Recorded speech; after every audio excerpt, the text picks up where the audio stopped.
Welcome, everybody, to a new episode of New Reader, Old Reader. So, of course, we have me and Amanda Hey guys. and I don't want to say old readers, but Take it easy. Take our it Pretty easy. friends that have much. read way more comics than we have. Are We have Omar, of course, and we have a special guest today, the Omnidog himself, Jess. Woohoo! So,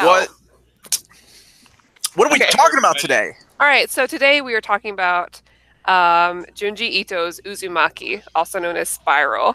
So Junji Ito is like a master in the horror genre in Japan, but I mean even worldwide.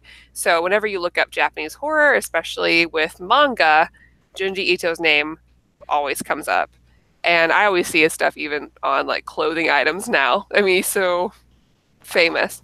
So the book that we're reading today, that we're talking about today, Uzumaki, Junji Ito takes a kind of special approach to this. You know, usually if you read a horror manga or watch something with horror or a comic or something, it's some person that's evil, right? You know, or there's like ghosts or there's a serial killer. It's a person doing something. But Junji Ito decides, what if a spiral, like a spiral, was haunting the town, right? Or where everything supernatural or scary is all because of spirals. And so basically, the spiral takes over this town in different weird ways, and it just keeps getting worse and worse and worse. In just this little small town in Japan. Let me look up the name again because I always forget it. Kurozucho. Which means It means Black Vortex Town. You think they would have guessed by the name that was going to happen, but so quick version of that. We basically see the fate of this town through the eyes of this high school girl named Kirie and her boyfriend Shuichi. So everything just keeps getting worse and worse and worse and more horrific until it just reaches the climax of the story and everything's just insane. So, yeah, what did I think about this? I'll let the ladies go first, and then Yeah. Jess and I can. Sure. Maddie, you've never read this before, right? Or have No, you? and I can't believe that I haven't because I've read a lot of Japanese horror, and I'm a big fan of Japanese horror movies, and I'm also a big Satoshi Kon fan. Right. So I love his animated films as well. And I don't know how I missed Junji Ito because after I read this, I was like, this is my kind of thing. And I had Oh, yeah. forgotten. It's been a long time since I've read anything like this or watched anything. And I finished it. I was like, what have I been doing with my life? This is my kind of creepy. I absolutely loved the whole thing. I thought it was Okay. great. It's so creepy. It's so gross, but in a weird way. Like I didn't leave it feeling overall scared, just very unnerved by everything and very impressed by how many stories he was able to pull from this one concept. And I now have an aversion to snails that I didn't have before. So that's the one thing I've left Yeah, this me too. with. Like I saw a pair of snail socks at Target yesterday. That's supposed to be very cute. And I was like, no. So anytime I see like a shell now that has like a spiral in it, I'm not feeling it. No, thank you. So, and we can talk about that. See, we'll get to what happens in each story. But Amanda, you seem particularly disturbed by this book, so I'd like to hear Yeah, what you say. sure. So, I think out of everyone here, I've never read a manga, definitely never read a horror manga because I am terrified of stuff like this. I can't watch the live action versions of these things. Even the American version of like The Grudge and The Ring gave me nightmares for weeks and scared me to death. So, knowing that we had to read this, I was a little I was a little nervous. But it was so riveting and so just on your seat, kept me so entertained, but yet the images stuck with me, right, the whole time. And I just couldn't get them out of my head. And it's so funny because when I had finished the book, it was this weekend when I was out with some family trying to go to haunted houses. And I don't like haunted houses. They tried to get me to go. And eventually I chickened out and said, no, I'll stay in the car and I'm going to read this. I don't know if that was the better idea, being alone in the car reading this or going with the rest of the family to a haunted house. I still don't know which one was better. But I absolutely loved it. I loved the characters. I was a little pissed at the ending, but I think it was great for, as far as an artistic viewpoint, as far as a storytelling viewpoint, I thought it was amazing. But personally, I was like, man, I just wanted a happy end. Anyways, so I really enjoyed this. But yes, it is haunting. And now we're trying to look at spirals. And I actually have, because I have a beach theme in my room, and one of our canvas paintings in the room is of spiral seashell. Wow, and I noticed the other day, oh my goodness, why did I put this in my room? And so that's all I keep thinking about now. But it makes you think of things so ordinary, like a spiral, and you make it terrifying. And I think that's such a fascinating thing to do. You wouldn't think that. It's not even like it's a doll or an animal. It's just something so ordinary. It's just an image, really. And the way he could use that image to make creepy images and disturbing things is fascinating to me. So it was great. But creeped me out. I will let our guest go next. Jess, this is the second time you've read this, right? This is. And I notice when I'm talking, I'm not popping up, but everybody can see me down here. Oh, you should be popping up. You're popping up. I am? I'm not popping up to me. Do I not pop me up? Oh, I am? Yeah. Oh, hey. How's it going, everybody? I don't... Omar has teased me relentlessly for years because, not years, but at least the last year, because I've decided the manga's really not for me. I didn't say I hate it. I didn't say I disliked it. I just said it wasn't for me. And I think I figured out why. Oh, okay. But once the show's over, but before you guys leave, I want Maddie to listen to a Chinese phone call I got that's a big scam going around the Washington, D.C. area, and see if she can translate some of it. It's apparently telling people they're going to lose their green cards or something if they don't send money to this post office box, and it's got them like $1 million. And I thought, I bet Maddie will understand exactly what they're saying. I doubt it. I super doubt it. Okay. But I will say, let me say first of all that I found this was the first manga I read, and I found it extremely unsettling. Extremely unsettling. It like a scale of 1 to beautiful darkness. How unsettling! I ain't pouring root beer on this thing. All right. I thought it was one thing is just how I can tell that he's a really good artist, because in the very beginning you can just see his characters are just, regular character looking. And then when they get disturbed, man, do they get disturbed looking. Their eyes pop out of their heads. They are just deranged and so scary looking, that I appreciate all his penmanship and everything that goes into this. I really enjoyed the work that went into this, like especially stuff like this, where you see all the pen lines and everything that go into this. This is some serious work that's going on here. For real. And I really appreciate it. It was unsettling and disturbing, and I think the problem I have with manga, which may be the issue, and I hate to say it because it ages me, but I've been reading Western comics for over 50 years now, and that is a different. I read Western comics, this way, and I could actually feel my brain shift when I tried to read backwards, because it's not just backwards, but the panels are different than they are in Western comics. I mean, not only do I start backwards and read left to right, but you've got to figure out where the panels are.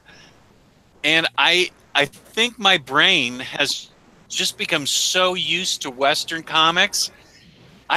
When I started reading this, I went through a period where I didn't get it, and then I felt my brain shift, and I was like, oh, okay, now I can read this, and I read it fine. But my brain had to adjust, and my theory is that you guys are younger. You grew up on anime, and maybe some of you guys read manga when you were in middle school or something, but you grew up on anime, and maybe you're more used to it. Your brains are more elastic. And this is the first time I think I've ever said that I think I may be too old to enjoy something, but I have a hard time reading left to right. It is just, it's hard for me to keep it all straight, and it sounds, I'm aging myself terribly here, and believe me, I hate it because Omar's not that much younger than I am. So but I think you guys are. Did you catch that, Omar? I said that really quickly. I was replying back to somebody in the chat. Way to slip that in there. So what Jess is saying is that you can't teach an old Omnidog new tricks? Is that what you're trying to say? I guess that is what I'm trying to say, man. I don't. If you didn't grow up on anime or manga, I think if you picked it up at a young age, it's probably easier for you to read and get used to.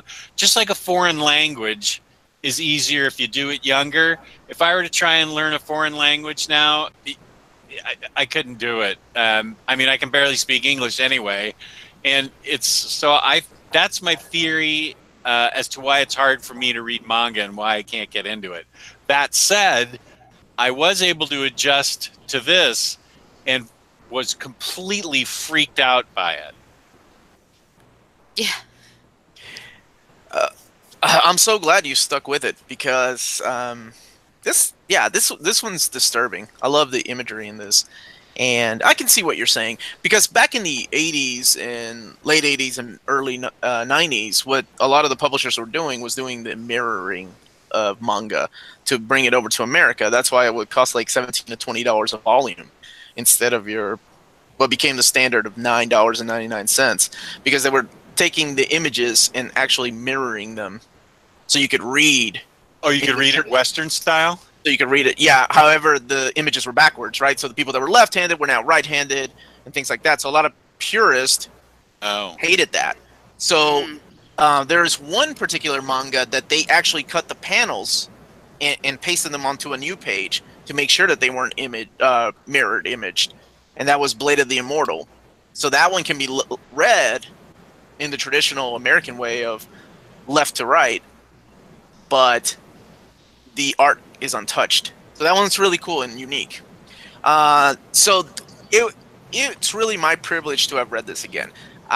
This is probably my 5th time I've read this. I read it when it originally came out in the Pulp by Viz magazine. It was like a pulp magazine, and they had chapters in there. And I think they were just called Spiral, because back then people were afraid to use Japanese words like Uzumaki. And then they printed them in trade paperbacks, and then there were second printings of those trade paperbacks, and I actually got to review those for a magazine. And then Viz was nice enough to publish this omnibus. And it's amazing that it hasn't aged at all.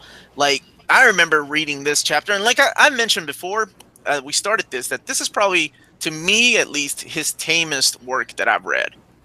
Everything else after this is fucking bizarre and creepier. So just as a heads up, in case y'all want to read some more. But I remember this page in particular, when I was like, I remember yelling, I was like, bitch, put your hat back on, please. Because that page right there, in the panels where her eyes start spiraling. It's so classic. Yeah. And what is, I'm sorry, Maddie, how do you pronounce the main character's name? What is her name again? Kirie? Yeah. So you see how thick this book is, right? This is over 600 pages. Yes. It is not until the final chapter that Kirie says, man, maybe I should move out of town. Yeah. I wondered that about Like, the whole everyone in this time. story. The whole time I'm like, bitch, just leave. Like, these people are turning into snails, and you got people eating those people, and then these. Oh man, Oh, I know. That The was Medusa crazy. hair. I would have left after they had to cut my own hair. That would have been gone. this was such a weird fight, like the Medusa fight. Like, Yes. one girl's like, "No, I'll be the prettiest one of them all," and it's pretty cool because the hair is draining their energy, and she doesn't know it. So eventually, the hair just turns her into a walking mummy. Yep. Yeah, really, really creepy imagery. Speaking of creepy imagery, I think the story for me that creeped me out the most, I think, and we'll talk about what creeped you all out the most. Oh was the yeah, one with this snails. guy right Oh, the here, the snails. snails. Hey, the snails. I'm like, okay, yeah, the fat guy's turning into a snail. He comes into class, really snaily. I'm like, okay, that's gross, but I've seen grosser. It's not until like It's not until well, we'll This see. kid- Let me see if what you see. it's not until this guy, the bully that was picking on him, turns Yes. into a snail, and then they both start like banging. Mating? Yeah, and I'm in the Oh, that And was I'm like, so weird. Okay, now that's creepy. Then they're laying eggs, and I'm like, oh man, he was just picking on him. I guess that's a lesson. Don't be a bully. Snails didn't Yeah. bother me completely until they started eating them. Eating them. When things Yeah. got really that's bad. so disturbing. Yeah. Yeah. I figured. What about you all? What was your most disturbing story? Because I mean, it's pretty cool. It's kind of like an anthology because everything happens in this town, and for some reason, Kitty A decides to just stay there. Yeah. Yeah. So it's ridiculous. So how about you three? What was your favorite Yeah. or what was the story that creeped you out that you were like, man, that's gross, or no, thank you? I was trying to think about that because, like, I didn't feel. I didn't leave this being like, oh god, that one thing. Ugh. Yeah. So I'm not sure like what was the creepiest to me. Although I've realized that the snail thing is sticking with me somehow out of everything. I'm not I It sure. bet really you're not gonna does. eat escargot for a while.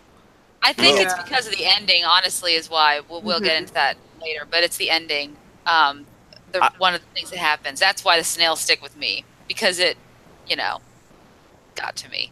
That part. The other one that was kind of freaky was the hospital With the Ooh, pregnant yeah. ladies. with That her also- yeah. cousin Ugh. and the mosquito bites, and then like it turns out that it was the women with drills feeding their babies. Oh. That's the one. Is And that they yours? put the- Yeah. Yeah. All right, yeah. And they Jess? put the babies back inside because they Yeah. wanted to be in the. Oh, Oh wait, they were eating the my baby. C-section scar Plus- was hurting then- thinking about that. I'm saying, my C-section scar was hurting because of that. Yes, that's Okay, what. no. That's a review. My kid's not going That's a back review. in. Nope. That's a quote Wow. they should put on on the back of this They book. should. My C-section scar That's was my hurting. review of Amanda. Amanda. This For was near mint condition. this is what grossed me out is when they were eating the placenta that was growing into mushrooms, Ugh. And they were right? eating it. And- Yeah. That is a thing, right? People Yeah. eating placentas No. Yeah. Ugh. back in Different the. cultures do. Sorry, Jess. Oh man. The vomit episode. Jess, what was your like grossest? I think the Chapter. hospital baby thing was the most dehumanizing one that I saw. Oh yeah. Anything in the just like Omar was showing, anything in the hospital, just really twisted. Was just I will say that this book just kept ratcheting it up. When I didn't Yes. think it could get any weirder, it just got more twisted and more twisted.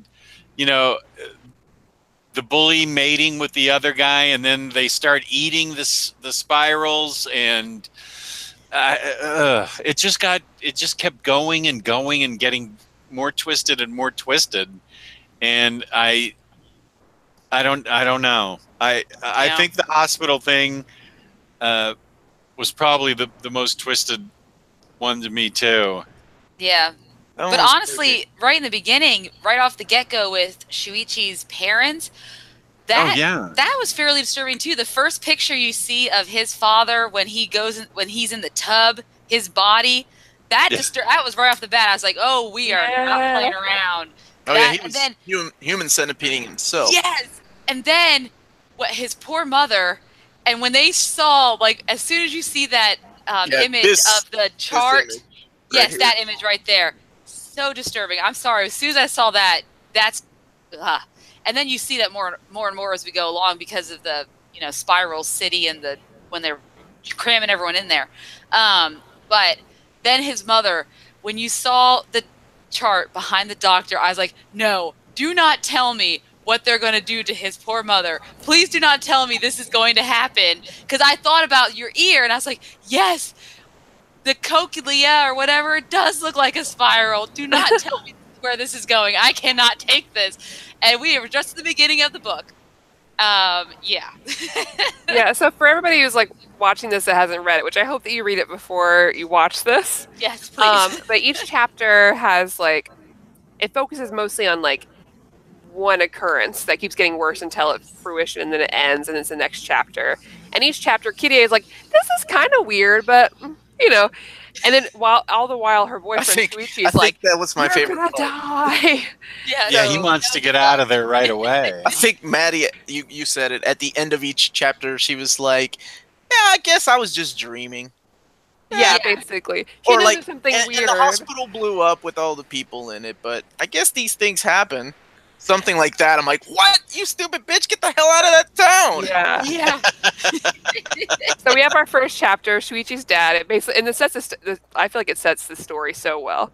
You start getting it's just him right now, right? So Shuichi's like, this town's really weird. It feels weird. I leave for school in a different town every day. I come back. It's really odd.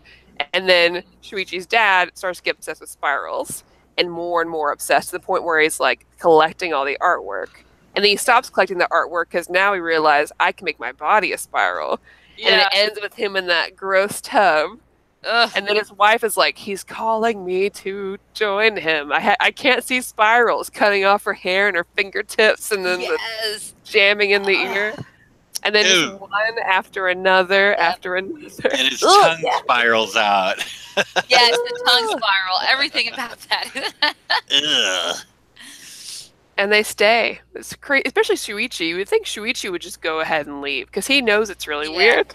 You think he stays for Kirie? Is that why he's staying this whole time? I don't know. He seems to be protecting her, right? Throughout each serial, there's a part, section, there's a part where he's trying to save her, and he's trying to protect her. And it's almost like that's the only reason he's staying. Even because she's still feeding him since he's not eating. He won't make his own food, so she brings it to him. Even if there's a tornado that's following her and wants to suck her up, but she still doesn't. Stick with it. Yeah, they stick with it. I will say that the stories got weirder and weirder, and I think by the end of it, Ito was just like, how am I going to end this? Okay, I'll make the eye of a hurricane fall in love with her and completely obsessed with her and follow her around. And then just and that's where kind of like the third chapter is like the town has been hit by this hurricane. The hurricane won't let them leave now that they all want to leave. And we're introduced to some new characters like, I cannot remember her name, the reporter. The reporter. Oh, yeah. And then there's that man in town, I guess, that they... the man in town. So it kind of becomes like a silly post-apocalyptic kind of place because I find it silly when they all start fighting and using the wind as powers to fly around, and I'm like, it felt like I was reading a different book. Weird. That was. It was a different book. It was like gang members, and they were like blow because you could blow, right? Like you blow wind. Even if you talk, it would just create. Yeah, it would create a spiral, and I was just like that. You went from Snell people to them crazy bitches in the hospital feeding their babies and eating placentas to this, and I felt like this was a different book. By the way, though, I do have to give him props. This mangaka, has plenty of chances to show some fan service, and he never does. Oh my gosh! It's really rare to see that in a manga, honestly. Yeah, especially horror manga, because I feel like often with Japanese horror media, it's both. Yeah, it's very rare, and I think that Satoshi Kon does a good job at that as well. I mean, there's some sexual images, but not in the same way. Like Japanese horror is very much like sex and horror, and gratuitous amounts of it together. Wow. In any sort of like weird combination. So to read this, I was like, "Oh, okay, good job." Like, yeah, like didn't need it. I mean, yeah. No, I think it's great. Mad props to him. So yeah, I think the grade went down when it got to the end because it became a completely different story, and I didn't need an explanation for these weird things that were happening in this town. And I think that's what happens in the end. Yeah. And that's why I like a lot of Japanese horror. It's because they don't really explain to you why these certain things are happening. Things are just happening. Whereas, like, most, I don't want to say all, but most American horror movies and stories have to have an explanation. I mean, Jesus Christ, we have American Horror Story? I mean, it's a whole fucking season devoted to explaining. Right. Give me a good hour and a half of just nonsense, scary shit. I'm sold. I don't need an explanation. So I feel like that's what happened in the third chapter. Like there's this thing that's being, like, apparently this has happened before, and this spiral is growing. This spiral city is growing underneath their city, and she falls down there with Shuichi, and I will let you all take it from there. Yeah. See how you all felt about that part. I did like that at the end, even though it was really odd, but they start building like that spiral town. Yeah. Just intuitively building all the row houses to be a spiral. And then they were like, "Oh, this has happened before. This is why the map looked like this. We've just been doing this over and over again." Yeah. But I did like at the end how they brought back a lot of the stories. And I wish that they kind of brought back all of them in like little pieces, but they didn't bring back everything. Yeah. Because we brought back snail people being connected, any sort of like weird, it got the weird entanglement with the couple that was together, brought that back with Kirie and Shuichi. So I did appreciate that being like a throwback to that. Yes. And the ending was weird and interesting, and I guess I don't even know how else they could have ended it. Yeah, that's how I felt too, because obviously I wanted to see maybe Kirie and Shuichi. They're the only ones that get out, because in any American horror movie that might be the case, right? They're she's the only survivor of this town and goes on, but they just gave up, and they both just gave up, and I thought, well, she had a choice. She did. But then she gave up. She had a choice, but she said, "Okay, I'm just to stay here with you because I can't go on." She didn't give up. She gave in to love. Yeah, but that romance is kind of weird. Especially when they're entangled. I didn't even realize when they became boyfriend girlfriend. Yeah, I thought they were friends. Oh, okay. So you were like, after it went crazy, you're like, you know what? That's the man for me. Maddie, when the rest of the bitches in town have fucking eyeballs spiraling in their faces, you don't have much of a choice. True. You gotta start digging the girl that looks well put together. I was talking about Kirie choosing Shuichi. Yeah, not the opposite way around. I'm sorry. Shuichi got real lucky with Kirie, okay? Let's not say that, like, he just picked her up out of the barrel. Kirie is at the top. Based on her monologues at the end of each chapters, I don't think she was all there anyway. Oh, I guess this is what happens at hospitals. People turn into mosquitoes. Oh, well. I'll just go to school tomorrow. Oh, I needed a haircut anyway. Good thing my hair came to life. Yeah. What the fuck? I just wanted to say a word about the penmanship in this image. Which is crazy. This must have taken hours or days. Here's the crazy thing.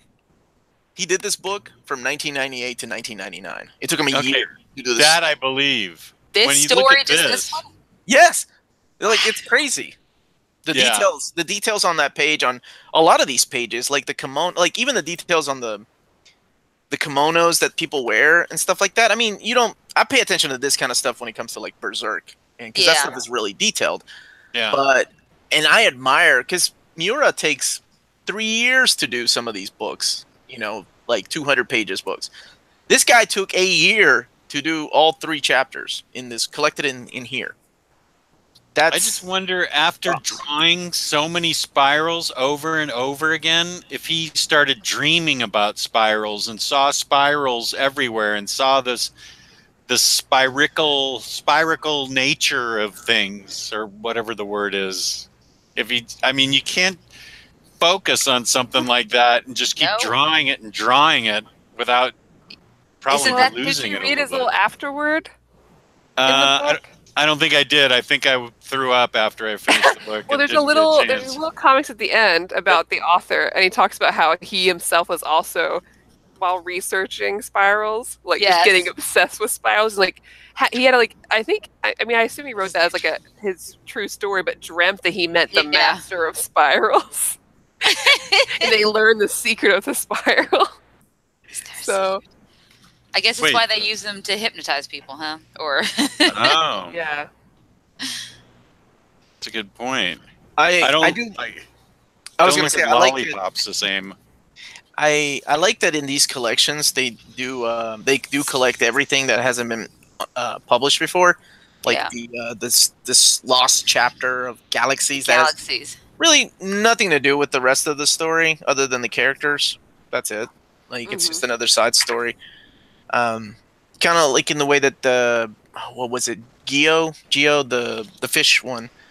That one kind of freaked me out a little more. But I don't think any book that he's done, except like Tomie, is the one that I was like, fuck this, and I threw the book. That shit was creepy. I think I told you all that story before. Like, there was a particular panel in that book that I'm like, I can't read this by myself, because I was home alone. Yeah. Which one was it? Which book? The big one, Tomie. It's a collection of... I've got that. Yes, you need to read that. If you like this, I think you will really like that. That one focuses on one woman, and it's her, like... She's the creepy character in each one of those stories. It's like an anthology, much like Uzumaki, but... and it's not done... It's told through different people's perspectives. Mm-hmm. And it's got some fucked up images in it, so right up my alley. So, are the rest of his books now... collected? I mean, like, a lot of these have been out for a while. I mean, except for I know he just came out with a new book, Frankenstein. But are they all collected that way? Because that's really nice. I mean, it felt it is nice. That's a really good book. If nice and connected. If Viz is publishing these, they're gonna look like this. It's gonna be hardcover with this nice little feeling hardcover too. It's really good. Love it. Yeah. Because Gyo's like this, Fragments of Horror, Tomie. The other horror, what is it? Damn it, I cannot remember. Shiver, thank you. Shiver, yeah, I have I'm looking up on Amazon. Looks like Gyo and Tomie have the same look.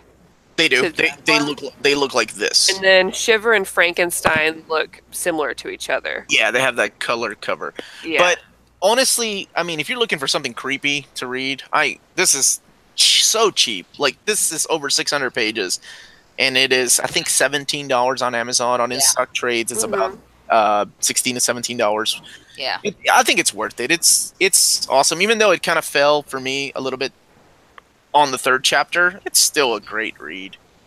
Creep me the fuck out. Yeah, I will say for me, it did not fall at all. I felt like it creeped me out all the way through to the ending. And it was emotionally disturbing to me. Yes. I was very... overwrought by it. Yes, Babylon Shadows is right. There's the Solving Classroom and the Cat story, and there was another one too. I can't remember. But those are published by Kodansha, and those are in softcover. They're not in hardcover. So there's that. So yeah, what did you all think, Maddie? Like, Amanda, how would you all rate this? What, like, you all rating it out like a 1 out of 10 or 1 out of 5? What did you rate? 1 out of potatoes or 1 out of stars. Whatever you want to rate it. Jess, you gotta rate it. On the horror scale, how many screams did I give it? Okay, sure. We start that because last week we didn't lock and key. But go ahead, do your own thing. Whatever. If I had to rate this, as far as the horror element is concerned, for me, this thing is like a 9 out of 10, buddy, because it was right up there. Or 9 screams out of 10 screams. Okay, so one scream was good? Yes. It's a great, it's wonderful. I mean, it was, the horror element was great in it, so I enjoyed it. Okay. Maddie, what would you rate it? I gave this a 10 out of 10. I loved every second. This is my kind of book. So it's up there with Lock and Key, because that's what you gave Lock and Key. But it's a totally different thing. Is. Like it's totally different. Yeah, like Lock and Key, I don't know, story-wise, I mean, it's just very character-driven and just a very different thing. Like, I can't even put these in the same category. Yeah. But honestly, like, when it comes to Japanese-style horror, I can't lump it in with other style horror, so... There's a few that I could think of, as far as manga, that have a very similar feel to this, like Cat Eyes or Hell Baby. Just, it's very creepy. But it's typical, stereotypical Japanese horror, though. What's Hell Baby's synopsis? Oh yeah, Jess and I played Is This Real Manga or Not in the last step. So I gave him the synopsis of like Ranma, which he got right. And then Eat Man. Do you remember that, Maddie? Eat Man? The guy that eats bolts and like nuts, bolts, and things. That sounds familiar. I went through like a phase where I read a ton of horror manga, and then I just like I don't remember what anything was. I feel like something was called like like Pothole or something. I guess like Frank and Fran and all those weird ones. Jess, what would you give this, buddy? Well, this was the best manga I've ever read. Didn't think much. That's not a lie. No, that's not. It's not a lie for me either. And I have to say, I can't think of a thing wrong with it. It was disturbing on every level. The artwork was remarkable. I was genuinely creeped out. I don't know how you could improve upon it, so I'm going to give it a 10 out of 10. Wow, look at all I thought it was amazing. Well, I will be the odd one out, and I will give this an 8 out of 10. I thought it was perfect. Omar. Omar the hater. Omar the hater. You've also read his other books, though. So for for you, if you were going to recommend like number 1 of Junji Ito's books, what would you say? Oh, Tomie, by far. Okay. Tomie, like it doesn't get to me. It doesn't get creepier or better or more fucked up than that book. That, like I said, I don't scare easy. I'm a fucked up individual, and that book you had night terrors when you were at my house. That was because you were watching me sleep. Oh. So there's a difference. And I knew you were watching me because I was awake. Anyway, that book made me say, fuck this. Like, which I rarely do with comics. So that one creeped me out. And I still finished it. But I think that to me is top tier. Then Gyo, and then definitely this. Fragments of Horror is cool. Fragments of Horror, by the way, is also an anthology. None of the characters know each other or anything. That's a good one, and it's short too. If you want to try to like see what his books are about. So yeah, 8 out of 10. It's a great book, but I've read his other stuff. Shut up. Shut up. He is afraid of white people, Jess, but who isn't? Yeah. I love white. Surrounded by my house.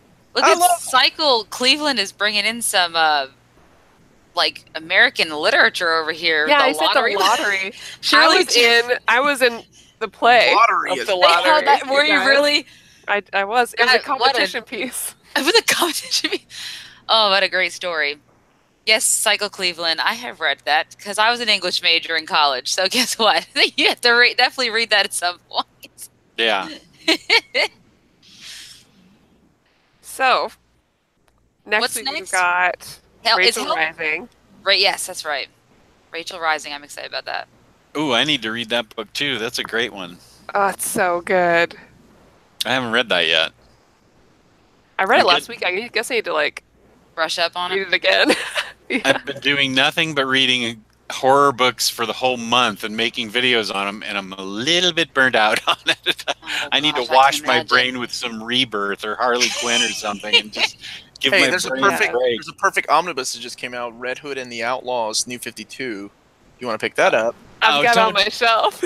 Wash your brain. Did you really? Show me. Yeah, we've got it over here. The omnibus? Show it. Yeah. I'll show it to you. She loves it. Of course I picked it up. Come on. I don't like the cover that much, but I mean it's great quality. Speaking of horror books, Now, Maddie, have you picked up either of the Harley Quinn Omnis? No, but I think I'm going to because I don't have any Harley Quinn New 52. Oh my gosh, you got to pick up those two Omnis. They're the best Harley Quinn ever. Yeah. Next to the original Bruce Timm and Paul Dini stuff, they're the best. I'm definitely going to pick them up because I'm collecting the Rebirth Deluxes of Harley Quinn, so I'd like to pick up the New 52 Omnibus. I'm hoping for some good sales like next month, maybe. New 52 will help you. Holidays. New 52 will help you understand Rebirth better because Rebirth is just a continuation of New 52. So it'll introduce all the characters to you and you'll understand it better. Hey, what the fuck's going on in the chat, Cycle Cleveland? For Whom the Bell Tolls is like one of my favorite books, okay? What you asking me about American literature? Why is he not asking over Ernest Hemingway's the fucking man. Crime and Punishment. So everyone's also I say everyone, like a couple people are requesting that we do Marmalade Boy for Omar. Yeah, why? Omar, can you explain this story, please? I found it's a manga, first of all. So I found them for $1 at the con that I went to with Jess, and I did them on my haul. And apparently, Cycle Cleveland loves the idea of me reading something called Marmalade Boy. It's a really good book series. Yeah. Don't bust my balls, man. Grown ass man, I'll read what I want to. Like Banana Fish. Banana Fish, fuck yes. The gay cop drama from Japan. Oh yeah, that's been really big lately. I knew you would know. Jess is like, that's not real. I didn't think it was real. It is blowing up. Yeah, because it's back for like a third printing, so people are really happy about that. Such as myself, which I should go ahead and pick them up, honestly. Yeah. So yes, we are reading next. We're back to our regular schedule next Tuesday on the 23rd. Yes. And we're going to talk about Rachel Rising by Terry Moore. Strangers in Paradise, Terry Moore. And speaking of Terry Moore, I do have to really quick give a shout out to Ted. You have no idea how much this means to me. This book is really rare. And this guy sent it to me. So really, really rare. Jess knows how rare this book is. Yeah. So thank you so much. I was looking for this. I tried to find it for a couple of years, and this is the Echo hardcover. So thank you, Ted. I know you didn't want a shout out, but I told you I would give you a shout out anyway. That is awesome. So what's next? What are we talking about next? I've been on this fucking. We're talking about Rachel Rising next, and then Hellboy after that, right? I went from work to work, and then I came here to do the show with Jess, and now it feels like that was 2 or 3 days ago. Yeah. So yeah, if there's any questions from the chat, please ask away, especially for the two ladies. Not for me and Jess, because you always ask us stuff all the time. Jess, there's a lot of people commenting on your orange and black outfit you got going on. Yeah, orange the new black, apparently, so. Thank you, yeah. Is that your Halloween? It is. It's my Halloween outfit. Awesome. Very nice. Thank you. So we should all do, whenever we have our last Halloween episode, we should all dress up. In our costumes. In our costumes, our matching costumes. Our matching costumes. Oh my gosh, Maddie, what are you going as? Well, we're all going to be Teen Titans on Saturday, and I have an OG Donna Troy, with the ponytail and the that tank top. Yep. And where are you wearing it? At Amanda's Halloween party. And a Halloween party. Fun. I want to see pics. That sounds fun. Oh, you will. You will definitely see pics. And I'm going as Raven. My husband's going as Robin. Omar's Nightwing, and Elliot is Speedy. And Kat's my roommate's bringing Aqualad. Yes, so great. Oh my god. Quick questions. Babylon Shadows wants to know if we're interested. Are you more Junji Ito? Yes, but cautiously. Because of who I am, and I'm scared of things. But I would read some more. Anyway, anyone else want to answer that one? Maddie. Oh, I absolutely want to read more. So I'll read it even if we don't talk about it on the show. Yeah, of course, yeah. Oh, Lloyd asked if that's the red one-piece Wonder Girl outfit. No, but I do have that. We haven't talked about it on the show yet, but I'm a big Donna Troy fan. She's so a huge Donna Troy I'm fan. slowly collecting all of her costumes. You did that one for a swimsuit, didn't you? Yeah, so I have a swimsuit, but I also have like the regular costume and the rebirth costume. So, Jess, Maddie has been trying to get me to cosplay for a long time, and I feel like it's kind of coming to fruition here because she bought me a Nightwing outfit for my birthday, and I'm like, well, I gotta wear it. Where am I gonna wear it? I guess I'll wear it to Halloween because they're going as Teen Titans. And my daughter wants to be Starfire, and I asked her what she wants for Halloween. She said, I want to be Starfire. And I said, what do you want Mommy to be? She's like, Raven. What do you want Daddy to be? Robin. And I was like, okay, I guess that's what we're going to do. This sounds like a fun party. My daughter won't be here for this party, but we'll dress up with her. I hope not. Yeah, it'll be really weird if she was, because she's 3. So. Oh. Well, still, for the adults, this sounds like a blast.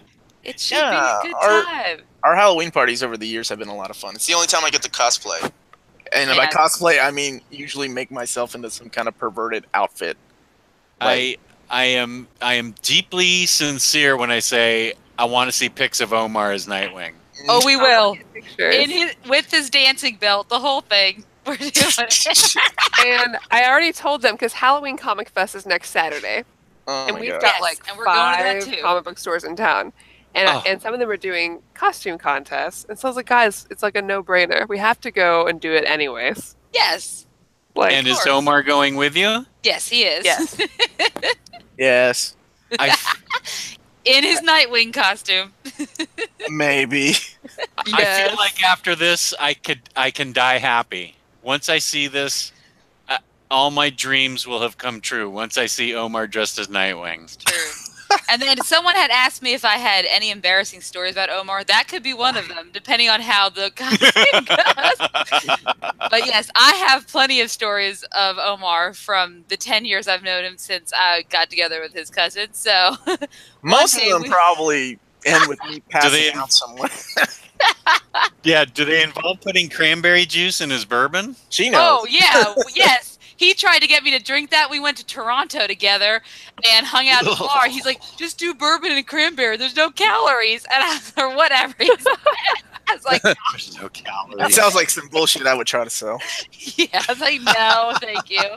And I'll just do a rum and Coke. Oh, my gosh. Oh, my goodness. But yes, one day we will have a whole video I'll just dedicate to stories of Omar for everyone. We don't have to do Someone in that. the chat suggested like a roast. Yes, we should do a roast. What the fuck? I love this show. This show's the best show on the YouTube. A roast of Omar? We don't have to do that. Yeah, no shit, Psycho Cleveland. I know cranberry juice has calories. I'm fucking drunk. It doesn't. He was drunk. I don't know. Oh my god, this is the best show on YouTube. Oh my goodness. Omar, I cannot wait. Yes, we'll start planning it. It shall be fun. Oh, come at me. I don't care. Okay. Someone's making fun of Dick Grayson's name change over here. Fuck that. I know, right? I guess, but man, You know Rick what? Jason is the. Why? No. I'm gonna make a T-shirt right now. Tom King's Hashtag fault. Everything's Tom King's fault now. forever Dick. Hashtag forever Dick. I'm gonna start that clothing line. That's a great Forever Dick. hashtag. Forever Dick. Hashtag. Hashtag. I'm gonna make shirts. If you guys want to buy them, they're on my Kickstarter. ForeverDick.com. You better have Amanda get that domain name right away. I Yeah, will. that Let is me log true. in there quick. Hold on a second. Yeah, you're gonna. I know how to do that now, though. But at least now that Dick Grayson's Rick Grayson, We're not Kyle doing Rayner's that. taking over Titans. He's gonna be like he's the new recruit. So it's pretty fun. Oh, I'm excited about it. It's amazing that that guy keeps getting bounced around so I thought much. he was gonna die. I was like, Wow. you Yeah, know, you and Dan nobody did. cares about him, right? So they're gonna kill him off, but that didn't happen. They're trying to make it happen. Yeah, it's not happening. They're he's just a stapled character. I mean, the guy's been in the Justice League, then he bounces back to Titans. Now he's in Teen Titans. Come on, it's like they treat him like Cannonball in the X-Men. Can't graduate from New Mutants. The guy was in the fucking Avengers, and they still put him on fucking B-list teams. Oh well. Anyway, that's just a collective about Cannonball. Yeah. You've read those issues. He was in Hickman's Avengers. We just so I was like, I remember from that. He fought with the Avengers. I know that. So, is anybody else reading any spooky stuff this month besides what we've got? I mean, Jess, you said you're reading a lot. What are you reading? I read Strange Embrace that Cycle Cleveland's been bothering me for 6 months to read. So I read Strange Embrace. I read Hexed, which was awesome. Hexed was great. I read Baby Teeth, which was really good. You loved that, didn't you? I did, yeah. I did like Baby Teeth. Wolf Moon I liked. And then one book that I sort of liked, but I said was more of a rental, was Tales from the Dark Side, which was by Joe Hill and Gabriel Rodriguez. Same team as Lock and Key. Right. And Rodriguez's art is actually better in this book. It's not as cartoony as Lock and Key, but it's an anthology, and the 3 stories, as usual in anthologies, could have been more fleshed out. And I really, especially the middle story, that was the only one that I made a video on it today, and that's the only one I sort of said maybe rent it from the library or something. The other ones are all solid reads. Strange Embrace, if you like twisted stories, that was not so much a horror story, but is a twisted mystery that all the characters are completely whacked out of their skulls. It does make sense in a twisted way, but it's more of a mystery than a horror story, although it's got some horrific elements in it. It is way twisted. Cool. I haven't heard or read any of those. I feel like I need to add them to my growing October read list. Just a comic book hipster. Like, he's that you ain't never heard of. That is not so. Hexed, if you want to read it, is on Comixology Unlimited, because one of the trades. Yeah, if you do that, you can read it on Comixology Unlimited, because one of the trades is out of print. So read Hexed, and then read Hexed, The Harlot and the Thief. That's my top recommendation. Hexed, she's a supernatural thief. The first thing she steals is the wings of an angel. She steals them back and gets them back to the angel. And she's always she kills herself at one point so she can go into the other world and steal something. And it's like Constantine, only she's got a heart of gold, but she's a supernatural thief, and she steals all these relics and things, and it's really great. I really love Hexed. That sounds awesome, yeah. Yeah, it's not scary at all, but it's got that supernatural tinge to it. I won't spoil it for you, but when the angel gets his wings back, it's an awesome moment. Oh, that's cool. It sounds like something that I would be into, considering. Yeah, it's not scary. It's just supernatural. It's like, yeah, supernatural. Yeah, it's really good. Yeah. There's a question about Exiles. I don't think it would be a good old reader, new readers yet, because Exiles requires you to know just a little, not a lot, but a little bit about X-Men knowledge. And because it's from X-Men from alternate dimensions coming together in a Suicide Squad kind of group. So it would mean a lot more if they had read like Age of Apocalypse at least, or know what the Mojo verse is and things like that in order to appreciate a little more stories. But as far as how far you should read it, I enjoyed it a lot. Like all of Judd Winnick's stuff was great. Tony Bedard's was up and down. And I hate to say this, but by the time Chris Claremont took over the book, it went kind of downhill. And I'm a fucking Chris Claremont fanboy, so kind of sucks. Well, I'm always down to read Winnick, so. Oh yeah, Judd Winnick is great. Especially his run on Green Lantern, his run on Green Arrow. Yeah. Fucking awesome. Like, underrated and awesome. I'm hoping one day they'll do proper collections of those. Because they need them. Because they're phenomenal. Oh yeah, props to Maddie for not giving a rat's rear end about the spine of Green Arrow today on the omnibus page. Everybody's so mad. I mean, I get it because I mean it doesn't match at all, which is what are you doing? But Yeah. I literally can't do anything about how a spine looks. So like, Right. I mean that there's so many other things to bitch about. Like, I just you like know, that you were excited about the story and that it was coming in a deluxe edition, and all these people are flipping out about the spine, and I'm like, you guys, the story's really good. Who cares about the spine? Damn I'm it! so You've been excited. in that group for years, Jess. You know people care about that shit. Oh, they got NMSD, non-matching spine disorder. It Oh, flipped them out. I think I'm a we have little upset group because I for put that. all my Rebirth hardcover deluxes together, like separate from all the trades. So do I. So that's a little bit of a bummer, but I've been waiting to pick up Green Arrow because they brought back that deluxe. So oh well, I'm just excited to read it. So that's fine. Yeah, it's a good book. And Yeah, I 50% liked off right now in stock trades, everybody. So pick it up. I like that book a lot too. It Yeah. brought back. I didn't like New 52 Green Arrow, but Rebirth Green Arrow brought me back to the whole Black Canary and him, which Right, I always agree enjoyed. with that. I agree with that. There was a question. Okay, is there a Western horror creator that you would compare to Junji Ito, like Stephen King, Clive Barker, H.P. Lovecraft? I've Who never would you read guys- any horror. I don't know. I've King, never read any King is- harder, but King? You know, I love King, but he's very formulaic. Like I don't know how much you guys have read, but like he's very formulaic. I'm gonna go with Ray Bradbury. I love Ray Bradbury. Like every one of his short stories and every one of his books, they're all different. So I think Ray Bradbury creeped me out as a kid. So I think that one. He wrote some of the best episodes of Twilight Zone, like were based on his stuff. Good deal. Of 80s Twilight Zone, rather. What about you, Jess? Who would you compare? Junji I have, I've only read that one Ito book. I'm just glad you didn't say Eli Roth, but go ahead. That Fucking hate that that guy. Junji Eli Roth book. I worship Ray Bradbury. I've read everything he's written. I definitely worship him. I think of him more as a science fiction visionary than I do a horror. Although some of the stuff he writes can really be horrific when you think about it. Yeah. So- like the Velt, things like that. Like Yeah, exactly. Like the way he describes scenarios and stuff. He has a wonderful choice of words when describing horrific things. Maybe that's why I was thinking of Ray Bradbury.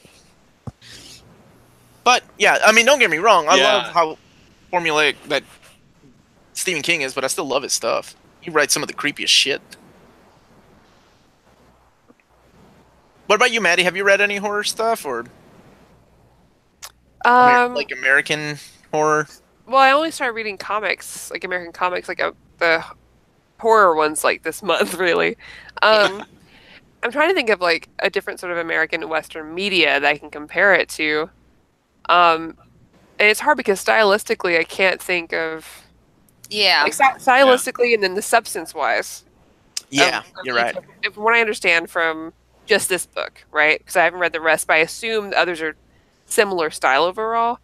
I can't think of anything. And I'm sure that there's some sort of weird indie horror maker. About Clive Barker? Have You know, read I any- thought about Clive Good one. Barker, especially like the art wise. I think I have actually on my shelf. Clive Barker writes some really Yeah. twisted horror stuff. Let me grab. I feel like Abarat, like as far as like the art on this book kind of reminds me, like it's more colorful, but like as far as how weird it is, Yeah. reminds me of Ito. I remember, quick story time. I know we're almost done, but I was reading this book like middle school. I was on vacation with my grandma and my cousins, and my grandmother, we were a very Catholic, big family, and she looked at me and she's like, "Can't read stuff like this. Like it's like the devil's work or something." And I was like, "It's just a book with weird art, but okay, grandma. Like, it's not that bad. I'm not like doing witchcraft. We're cool. It's just a book." Yeah. Yet. That was because Yet. Yeah, but now, whew. Now you're I a know Wiccan. now you are. Anyways, yeah, I feel like Clive Barker's a good I'll- compare. I was gonna say some of the stuff from like Haunt of Fear, Tales from the Crypt, but that stuff was done by different creators, so I can't just pinpoint one person. So I mean Romero, but then he kind of, I mean I liked his stuff, but then he kind of whimpered there towards the end. Oh, I wasn't a fan of his last like 5 movies. I remember driving to Chicago to go see, what was it, Bouncer? Oh, anyway. There was another question in here, I think. Where is it? About Tyler's question about the Tyler. power of light? Or the... I love Tyler's questions. We got to answer that. Tyler Blount, one of the nicest guys ever. Yes, he is. I have a question for all the panelists. If you could have the power of flight, but only fly straight up, or have the power of super speed, but only be able to run backwards without looking behind you, I know my answer. what would you choose? I know my answer. Without looking behind you, Tyler Blunt.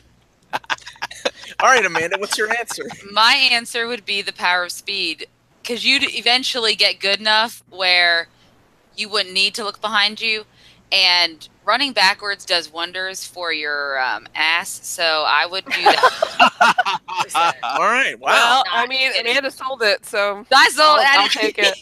All right, Jess, what would you choose? I'm not arguing with Amanda. My ass needs firming up too. So We all could use some good ass firming, so that's what I would pick. Well, Also, if you're burning calories like the Flash burns calories, I'm down. Me too. Well, power Yeah, of speed for sure. Like, yeah, without a doubt. But my reasoning is different. Like, I just come home late one night and my wife wants to start arguing. I'm like, not tonight. Exactly. Ow.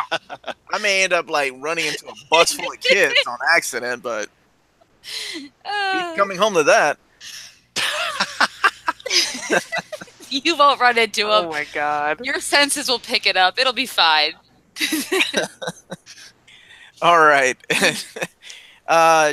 Jess, you're the big Cross fan. Would you consider the Crossed a horror series? Crossed, if a member of Congress ever got a hold of the book Crossed, the comic book industry would be out of business tomorrow.